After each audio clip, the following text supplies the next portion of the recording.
생각나는 미국의 그 하이 코미디 영화 중에 뻔뻔한 딕 앤 젠이라는 영화가 있습니다. 거기에 보면 이 미국 언론사를 우회적으로 비판하는 모습인데 이 뻔뻔한 딕의 이 역할로 나오는 것이 짐 캐리입니다. 어느 날 좋은 회사에 이 부사장으로 취직해서 직장 생활한 마누라까지 그만두게 하고 우리는 이제 인생 터였다. 연봉 수백만 불 받는다. 좋아했는데 나중에 알고 보니 그 회사 사장이 주식을 사전에 다 팔아버리고 휴지 조각으로 만들어버린 채 회사 문을 닫게 했죠. 그래서 미국 엔론 사태라고 하는 희대의 사기극을 그대로 따와서 만들었다. 이런 이야기가 있습니다. 그래서 나중에 이 짐 캐리가 굉장히 부인과 더불어서 뻔뻔하게 복수를 해가는 장면, 그걸 다룬 영화인데요. 거기에 뻔뻔한 딕 앤 젠. 요즘 그 이재명을 보면 뻔뻔한 딕, 짐 캐리가 생각이 납니다. 뻔뻔해도 너무 뻔뻔하게 이야기를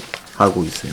자, 윤석열 엄정 수사하라, 이재명이 검찰 압박, 대장동 수사가 매우 미진하다. 이쯤에 되면 거의 코미디가 연상이 됩니다. 국민을 무슨 놈의 진짜 개돼지로 하는 것도 아니고 자기가 말을 하면 그 주문대로 국민들이 마술피리에 이렇게 홀려가지고 자기 말을 따라서 장단을 맞출 거라고 생각하는지 어떻게 이런 이야기를 할 수 있냐는 겁니다. 그러면서 대장동 수사에 대해 검찰을 하는 수사에 대해 매우 미진하다는 생각을 떨쳐버리기가 어렵다. 그래서 대장동과 관련해서 윤석열의 직무유기 아마 저축은행 관련 수사 있던 부분을 말한 것 같아요. 그리고 국민의힘 공직자들의 민간 개발 강요.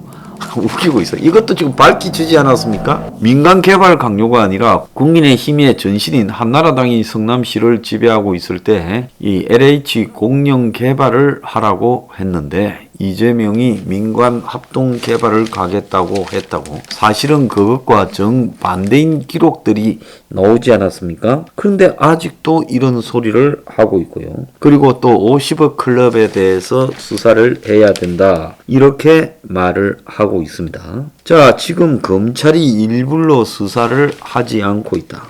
그래서 경찰 자료가 아직도 검찰에 안 넘어가고 있다. 뭐냐? 유동규 전화 기록에 관한 거요. 일부러 경찰이 수사를 지연시키려고 안 넘기고 있다. 이런 이야기까지도 나오고 있어요. 그런데 수사 방향을 오른쪽으로 틀어서 윤석열과 동당 관련자들을 조사하고 50억 클럽을 조사하라.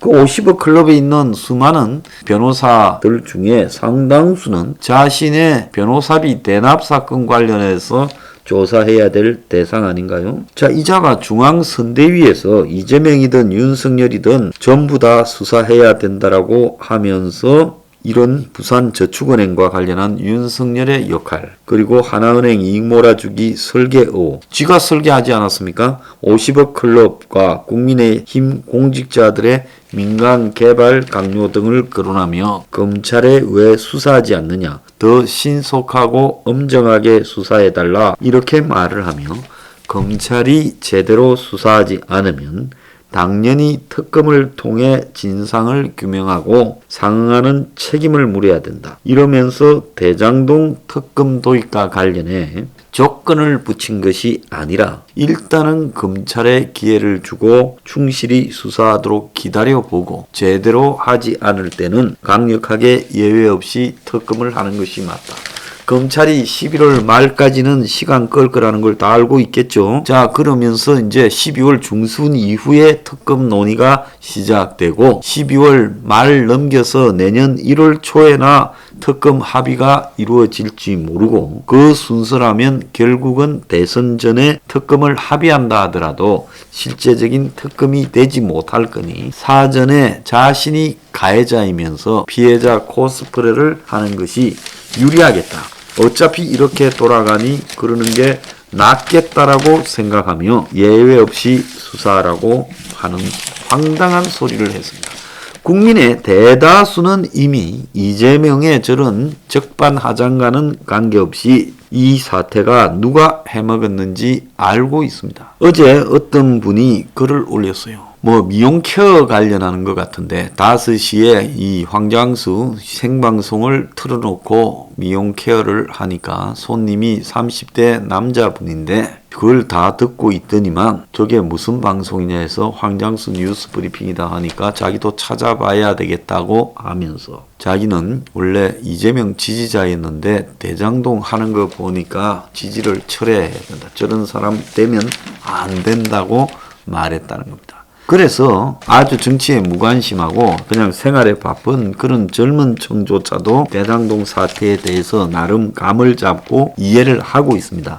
이재명이 이제 와서 자신이 칼 끝에 있는데 칼 자루를 잡고 있다고 뻥을 쳐봤자 이런 부분을 믿고 이재명을 지지하는 국민은 없습니다. 근데 이자가 이 검찰 수사에 대한 이야기뿐만 아니라 문 정권과의 차별화 시도도 하고 있다는 거예요. 그래서 전국민 재난지원금과 지역화폐 25조를 갖다가 전국민 재난지원금으로 하고 지역화폐 15조 등 이 40억을 하자라고 말하고 있죠. 이 부분에 대해 반대하고 있는 홍남기 부총리를 향해서 따뜻한 방안 책상에서 현장 감각 없이 정책을 결정하고 있다고 어제 비판했습니다. 그러면서 예산이 남아 돌아서 이런 거 하는 경우는 없다라고 이야기했고 문 정권의 부동산 정책에 자기도 부동산 투기 막대한 폭리 등에 일조해놓고 성남 전역에서 사회 경제적 개혁 기대에 못 미쳤을 뿐 아니라 부동산 같은 경우 문제를 더 악화시켰다. 임대차 3법은 좋았지만 임차인을 내쫓는 결과를 초래했다. 임대사업자 양성화 정책으로 집값이 올랐다. 이런 소리들을 남발했고 청년 정책과 관련해서는 청년이 희망을 잃은 데는 민주당의 집권 세력의 책임이 있다. 이렇게 말을 했습니다. 그리고 경제 정책과 관련해서는 소주성이 근본적인 제도 혁신을 같이 하지 못했다라고 비판했고 비효율적 노동 자본을 배분했다라고도 이야기를 했습니다. 자, 그래서 이재명이 정권 교체에 대한 국민 여론이 50%가 넘고 20개가 넘는 조사에서 모두 윤핵에 뒤지자 이제 이 문가리와 차별화하는 형태로 나가면서 뻔뻔하게 입장을 갖다가 바꾸는 쪽으로 설정하는 것 같습니다. 그러면서 청와대 내부에서도 이재명이가 후보되더니 태도가 달라졌다. 공식 대응을 하고 있진 않지만 불편한 기색이 역력하고 20대 30대의 고통을 받고 있다라는 이재명의 발언에 대해 문 정부가 청년 정책을 제도화했다고 저들끼리 지금 쌈박질이 났습니다. 그래서 여당 후보들이 항상 대선 때마다 대통령과 차별화하는 일들이 똑같이 나타나고 있다는 겁니다. 자, 그것뿐만 아니라 이재명은 현재의 이 지고 있는 여러 대선 상황에 대해서 악성 언론 때문이라며 언론 보도에 날을 세우고 여당 선대위도 지지층에다가 나도 언론 캠페인을 해라. 그래서 카카오톡이나 텔레그램이나 SNS에 열심히 전파하고 알리라고 지시하고 있습니다. 이재명이 부산 재미없잖아 발언과 관련해서 웃자고 하내기에 죽자고 달라든다 하는데 근데 여기서 하나 이야기를 하고 싶은 것은 이재명의 표현입니다. 부산에서 언론 환경이 매우 나쁘다. 상대방은 엄청나게 나쁜 짓을 해도 아무 문제가 없는 것처럼 넘어간다. 그리고 거창에서는 예정에 없던 연설을 통해 저는 어디 가서 말실수 하나 안 하려고 노력 중인데 요만한 거를 이만하게 만들고 다른 쪽은 엄청나게 문제가 있어도 노 코멘트 나 몰라 하고 언론이 그걸 말하지 않으려고 한다. 기울어진 운동장과 나쁜 언론 환경을 이겨낼 수 있도록 작은 실천을 해라. 그러면서 자기가 주장하는 국토 보유세 이걸 이제 기본소득 토지세라고 말합니다. 여기에서 돈 뜯어내서 기본소득에 쓰겠다. 이런 이야기겠죠. 이것에 반대하는 것이 악성 언론과 부패 정치 세력에 놀아나는 그 바보짓거리를 언론이 하고 있다라고 말을 하고 SNS를 선동하고 있습니다. 그래서 이재명이 초선들이 지금 날렵한 선대위를 해야 된다. 측근 그룹을 전진 배치하고 외부 인재를 영입하라고 말을 하고 있습니다. 그래서 선대위가 출범한 지 일주일 됐는데 쇄신 요구가 나오고 있어요. 경선 휴리증을 없애려고 공동선대위 연장 12명, 캠프 대변인 18명인데 머리만 많고 일할 손발이 없다라는 이야기까지 나오고 있습니다. 그래서 전체적으로 보면 이 이재명이가 재난지원금하고 부동산 보유세, 그러니까 이재명의 부동산 보유세는 부동산 투기를 막으려면 거래소를 줄이고 보유세를 정선진국 수준으로 올려야 된다면서 10% 정도의 국민이 가지고 있는 모든 토지에 대해서 과세를 해서 50조 원 정도의 세금을 받아야 된다. 그래서 현재 부동산 보유 실효세율 0.17%를 1%까지 끌어올려야 된다. 조세 저항을 줄이기 위해서 여기서 나온 국토 보유세는 전 국민에게 고루 지급하는 기본소득형이어야 된다. 그래서 80~90%의 국민은 내는 세금보다 기본소득이 더 많은 수혜자가 되어 조세 저항을 최소화해야 된다. 그러면서 토지 보유 상위 10%에 못 들면서 손해 볼까봐 기본소득 토지세를 반대하는 것은 악성 언론과 부패 정치 세력에 놀아나는 바보짓이다. 그러니까 부자 10%를 뺏어서 나머지 하위 90%에게 나눠주겠다. 이런 이야기를 이재명이가 지금 하는 겁니다. 자, 이러면 90%는 다 아이고 고맙다, 부자 거 뺏어서 나한테 줘야 되나, 이렇게 지금 말을 하겠습니까?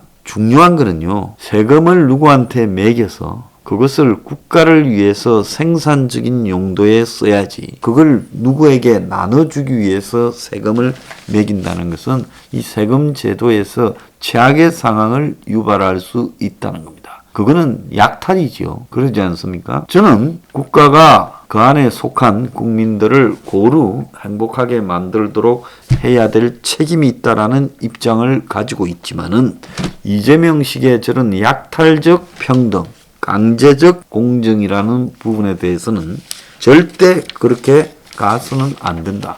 그것은 이상적인 것처럼 보이지만 결국 지옥이 된다는 것을 과거 구소련, 중국 등이 증명한 바가 있습니다.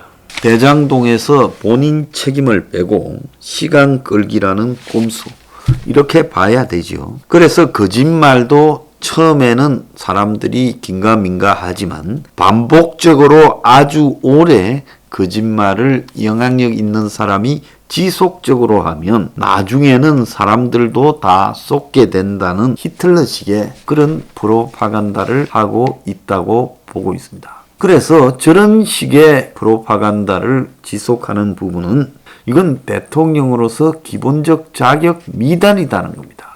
어떻게 저런 자가 대통령이 될 수 있는가? 이재명의 말 실수는요, 그가 살아온 형태에서 조폭하고 어울렸는지 삼류들하고 어울렸는지 모르지만은 보통 사람들은 부산 재미없잖아 이렇게 말을 하는 게 아니라 부산이 젊은 사람들에게 매력적인 요소를 가지고 있지 못하다. 돈 많고 놀기 좋아하는 사람에게만 매력적으로 보일 수 있다. 이런 것들이 젊은 사람들이 부산을 이탈하는 요인이 되지 않겠느냐, 이렇게 표현했을 겁니다. 그러지 않겠습니까? 대다수가 그렇게 표현하지 부산 재미없잖아. 어떻게 후보가 그딴 식의 말을 합니까? 그래서 저 사람이 쓰는 모든 용어와 표현이 참으로 천박하고 저질스럽다. 저는 그렇게 보고 있습니다. 용어 사용에서부터 저 사람은 과거 검정고시 공부를 해서 그런지 학교에서 제대로 교육을 받지 않아서 그런지 아니면 자신이 살아오면서 젊은 시절에 어울린 사람들이 그 수준이 되어서 그런지 이재명 안에 두 개의 세계가 있다. 하나는 대중적에 나타나는 이재명과 하나는 속에 숨어있는 이재명. 그래서 가끔씩 속에 숨어있는 이재명이 나오면서 저런 식의 표현을 쓰고 있다는 겁니다. 두 개의 심장을 가진 사나이다. 저는 그렇게 보고 있습니다. 자, 뻔뻔한 이재명, 당신이 아무리 프로파간다를 해도 국민에게 통하지 않는다는 겁니다.